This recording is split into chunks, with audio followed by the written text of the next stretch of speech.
सालों पहले मिमसपुर गांव में एक डरावना और उड़ने वाला डायनासोर रहता था। उस गांव में डायनासोर की गुफा भी थी, जहां डायनासोर अक्सर आता जाता था। वह डायनासोर इतना खतरनाक था कि उसके मुंह से आग भी निकलती थी।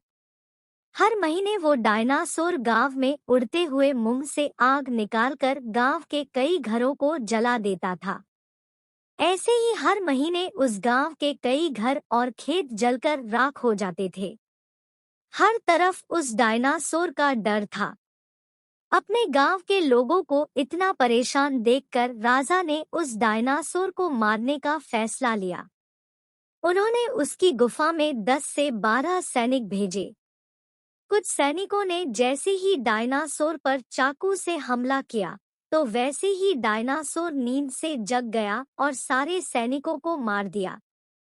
राजा जितनी बार भी सैनिकों को गुफा में भेजते, वो डायनासोर मुंह से आग निकालकर सभी को खत्म कर देता।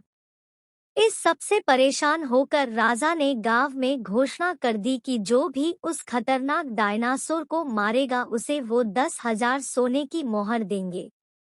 उसी गांव में एक काफी बुद्धिमान व्यक्ति भी रहता था। उसने जैसे ही यह ऐलान सुना, तो राजा को डायनासोर के आतंक से बचने का उपाय बता दिया।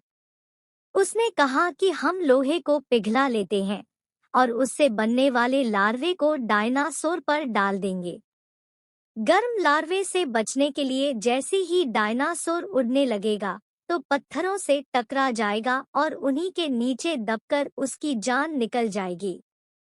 राजा को उसका यह सुझाव अच्छा लगा। उन्होंने अपने सैनिकों को कहकर तुरंत लार्वा तैयार करवाया और सैनिकों के साथ डायनासोर की गुफा में पहुंच गए। फिर ठीक वैसा ही किया जैसा उस बुद्धिमान व्यक्ति ने राजा को करने के लिए कहा था। डायनासोर पर लार्वा जैसे ही गिरा, वो इधर-उधर देखे बिना झटके से उड़ने लगा और गुफा से टकरा गया। इसी बीच गुफा के ऊपर के पत्थर उसके ऊपर गिरने लगे और वो उन्हीं के नीचे दबकर मर गया। ऐसा होते ही राजा और पूरे गांव को राहत मिली और राजा ने इस तरकीब को सुझाने वाले व्यक्ति को 10,000 सोने की मोहर इनाम में दे दी और अपने यहाँ मंत्री के पद पर भी उसे नियुक्त कर लिया। कहानी से सीख, बुद्धि से मुश्किल कार्य को भी पूरा किया जा सकता है।